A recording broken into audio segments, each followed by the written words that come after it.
Welcome back to What Arty Noobs with General Disturbance. This is an A20. It's a Tier 5 Soviet light tank.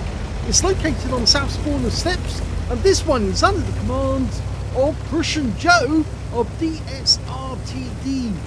Game on!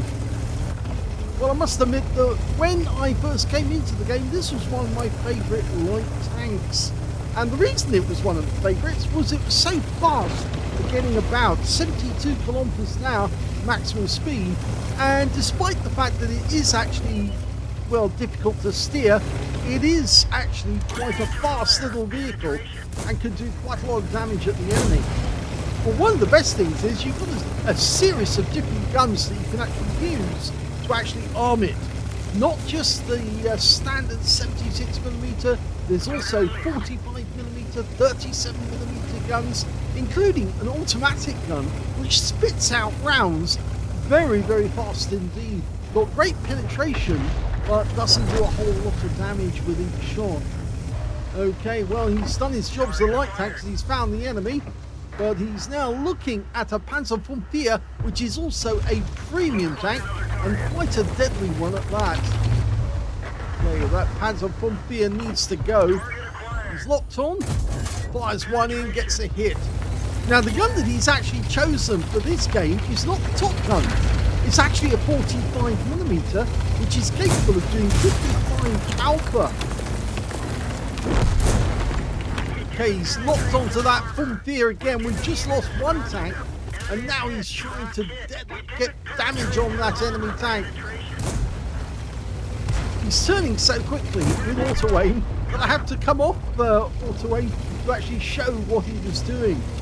Okay, so he's got his first kill, and it was that Pumpe, which is a really good kill at that. Now, a little history about the A20. It was actually a development of the BT-7, and as you know, BT in Russian means Booster Tanky, or fast tank. Now, the BT-7, the 7 version, was quite a fast tank in its own right, but it was very light on armour. This tank is also very light on armour, but what it does have is a very, very fast engine that can move it about the battlefield. And after a while of some development in 1937, they came up with this design and another design which was called the T-32. And that later design, they were in competition. The T-32 then became the T-34 that's well famed, and of course this tank wasn't built except for prototypes, but there are still some examples of the A20 who were actually built after the time. In fact, there are a few people who actually own A20s. Well, he just got hit the tracks, but he fixed it very, very quickly.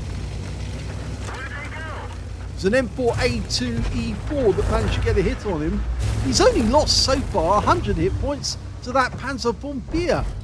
He overwhelmed the guy with so much speed that he was able to avoid taking too much damage. Okay, so 7 tanks either side. The M4A2 goes down. We've got a Burza over there.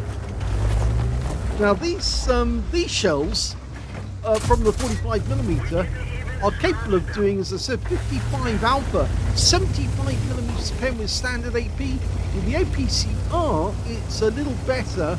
It goes up to 110. You can see he hasn't loaded any. In fact, he's got some HE rounds as well. They're capable of 65 alpha with only 23mm pen. But at tier 5, you are likely to come across a few enemy tanks which actually have that light armour. In fact, this is a tier 6 game with tier 5 tanks in it. Now, as you can see, the enemy tanks are now starting to get into our rear, and they're now around our cap. And look at this, he comes up behind this Juno, and the Juno doesn't even get a response on him. He managed to get at least one round in, but he was almost like teasing the guy by doing what he did. He auto-aimed on and just drove past the guy. But he did the right thing. He actually disengaged, because he knew that the best thing about this is speed. So long as you keep your speed up, it's difficult for the enemy to get at you. Top speed 72 kilometers an hour, so it's very fast. And you can see the enemy Arty is trying to nail him, but failing to do so. Okay, he's actually slowed down to take an accurate shot at distance and tried to go for the Juno, didn't get it. Goes to the Berser, didn't get that either. And he's on the move again. So what else can I tell you about this tank? Well, it does have sloped armour, which was unusual because most of the tanks up until then hadn't had or didn't have that much sloped armour. And the sloped armour on this is very similar to the design that eventually went into the T32 and then became the T34. So it was a forerunner of the overall shape of tanks to come. The BT7 did have sloped armour, but it also had curves in it. And he's getting nice damage on that Juno at distance. Doesn't do a whole lot of damage. It chips away at the enemy bit by bit.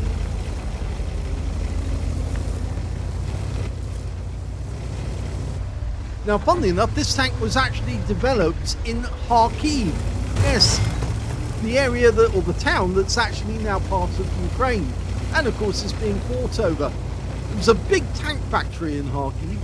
Of course, during the Second World War, they had to move that tank factory into the Russian rear, so it went to the Urals. So a lot of the design staff and everything went in that direction. But prior to the Second World War, a lot of the development work was actually going on around Kharkiv in Ukraine. Well, we've got 5 enemy tanks out there at the moment. There's only 2 left on our team. He narrowly avoided getting hit there by one of the enemy tanks. He's popped up again to find out where they are. Oh, and he's just lost his own teammate, which means now it's 1 against 5 and it's Kolobanov territory. Okay, you can see he's had loads of masteries on this vehicle as well.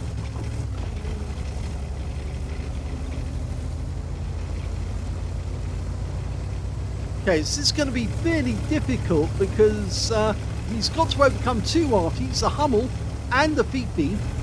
The enemy team got a Berser, a Juno, as you saw, and also an AMX CLC Biz. He's managing to creep up on this Juno, who can't actually see him at the moment, even though he's close. And he gets 1 round onto the Juno, takes him out. So now it's 1 against 4. You notice it does have very good camo qualities. Of course, he is going to attract the attention of all of the enemy Arty now because he is the only enemy that's left. So they will all focus on him. There's the Berser. The ELC should be able to see him, and did. The Berser probably didn't. In fact, oh, wow. I'm glad I was in third person to see that because, yeah, he nearly destroyed his chances of winning the game by doing what happened.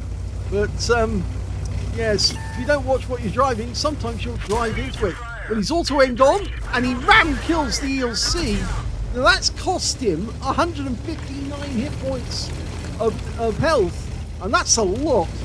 But then he does have the ability to sneak up on the enemy now, because the only enemy tank that actually has the ability to spot him at range is now either the Fifi or the Berser, and the Berser's not that good. So long as he's avoids the Fifi and shoots him at long range, he's okay. And there's the Fifi. Okay, he did get spotted because that guy's got 390 meters view range. So he knows where the guy is. That guy cannot cap without getting shot at. Very difficult for him to go into the cap circle. You can see that Prussian Joe does love the A20. He's got 3 marks of excellence on the barrel.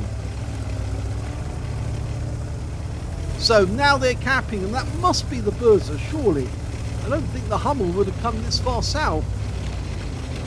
But if it is the Hummel, well, he should be able to take him out fairly quickly. No, it's the Berser. Okay, so Berser can't see him. Too far away. Too good camo.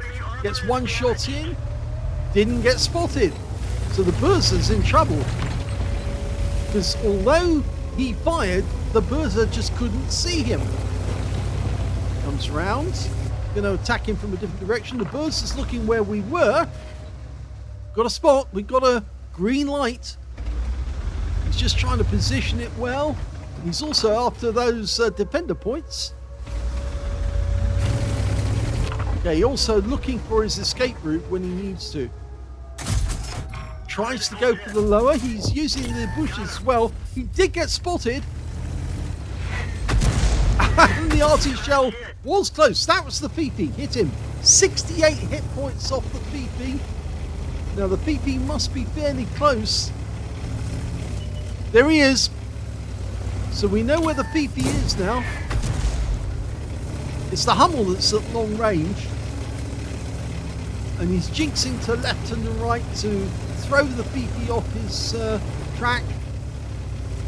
Now he can deal with the Fifi at fairly long range.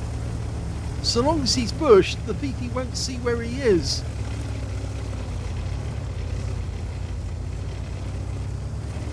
Of course, he could go after the Hummel if he can find the Hummel and deal with him. So long as he's longer or further than 265 meters away, he should be able to take him out.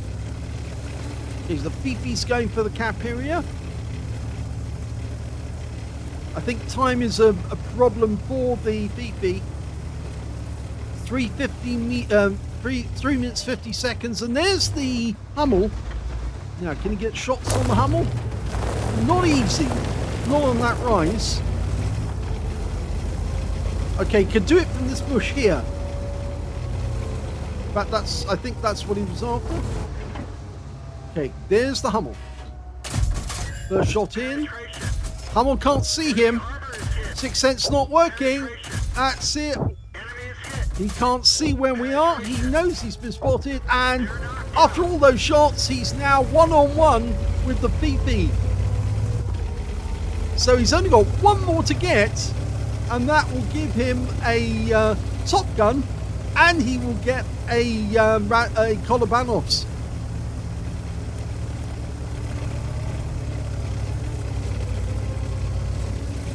Only 25 millimeters of armor on that turret, and you can see it's a very small turret at that.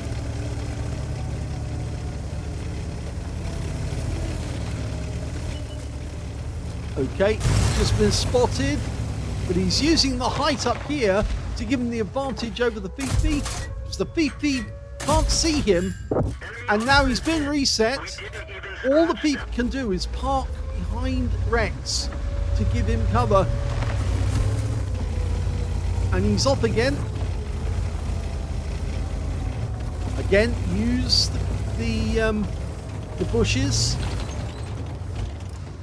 There we go. One in. Two more shots should be enough to take him out. Oh, he killed him! That blind shot there, he actually got him and he won the game. And that's a Kolobanov. Here's the end of battle stats, and that was an ace tanker game for Prussian Joe in the A20, the Tier 5 Soviet light tank.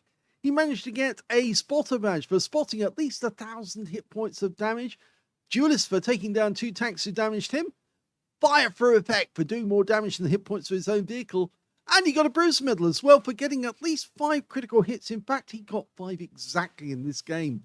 But he did get some epic medals and battle hero medals as well. He managed to get an All-X medal for killing 2 or more enemy tanks or tank destroyers in a light tank, at least 1 tier higher than himself. And of course, he was tier 5 and he was taking down tier 6 enemies. He also got a Pescucci's medal for killing 2 enemy SPGs. First it was the Hummel, then it was the 105 Leopard 18B2. And the last shot was a blind shot. Would be, wouldn't it? And he got the Kolobanov medal, the medal everyone would like to get for standing alone against 5 enemies and proving that you were the better player by winning. He got a defender medal by resetting the cap and getting at least 70 defense points in the process. And finally, with the last kill, he got the Top Gun for getting at least 6 kills in the game. But I don't see a high caliber, and I think there might be a reason for that. His win rate was 11,742, which is Super Unicum standard. So very well played indeed. Let's have a look at team score. Well, I think I know now why he didn't get the high caliber, because somebody else got it. Yes, the 88 on his team picked up the high caliber for 2,072 hit points of damage. Second highest went to the Burza with 1,807. And the third highest damage, well, that went to the IKB-65-2 on his own team with 1,688. We can see that Prussian Joe only got 1,345, which did put him in fourth place when it came to damage. But when it came to kills, he was right at the top with 6. 4 kills went to the Burza and 3 kills went to the BK3002M on his own team, and also to the AMX ELC on the enemy team. And that guy did have the 90mm gun. When it came to base XP, he's got that one too. In fact, he's the only player to get over 1,000 base. He got 1,221. The second highest was the 88, who got 840. And then third place went to this unknown tank, who got 687. I think it's one of the new tanks that's just come into the game. So let's have a look at detail. Well, he fired 58 rounds, and this in this configuration with the VT42 gun, which is actually a tier 4 gun, not a tier 5 gun. With the VT42, he's got over 145 ammo. So yes, he's got plenty of ammo to play with, but he didn't carry that much in the way of premium rounds. In fact, I don't think he carried any at all. He just carried standard AP and the HE rounds. He managed to get 36 direct hits on the enemy, 25 penetrations, 1,345 hit points of damage, of which 572 were at more than 300 meters. He received 4 hits from the enemy, 2 of which were penetrations, 2 non-penetrations, and 1 hit by way of splash. One of those penetrations was a 90mm round from the AMX CLC, I'm afraid. Another one was from the Panzerform 4, and that did only 110 hit points of damage. Plus, of course, he suffered the ram damage when he took out the AMX CLC. And that was the biggest amount of loss of hit points that he had during the battle. Taking out that ELC was essential for him winning the game. But he did it right and got rid of the guy very, very quickly. 110 hit points of damage brought by armor. That was one of the shots from the Panzerform 4 that actually hit him in the tracks. He spotted 3 enemy vehicles. 2 of those were the enemy Arty. 7 enemy vehicles were damaged, 6 were killed, and he got 2,088 hit points of spotting assist, 100 defense points of the cap, and he suffered a loss of 25,759 credits on a premium count, and that's mainly down to the consumables. Yes, a lot of cost on consumables there, 43,000. He did get 5,303 for the holiday ops, so that boosted it a bit, but it was still a loss. He did make 2,051 experience points out of the game as well, and with 220 on the mission completion. So congratulations to Prussian Joe. It's a lovely little tank, the A20, but he showed his skill with the 45mm gun. It's not the top gun, as I say.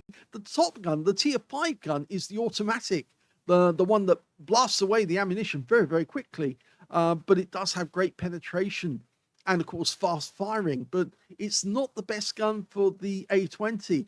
You take your pick over which gun is best, and I think he got the right one. The 45mm allows you to be accurate at long range. And of course, Prussian Joe does have 3 marks of excellence on the barrel, which proves he's played this tank enough to know all of its capabilities. It can be stealthy, it can shoot accurately at long range, and as you saw, he was able to take down that Fifi sitting in the cap to win his Kolobanov medal.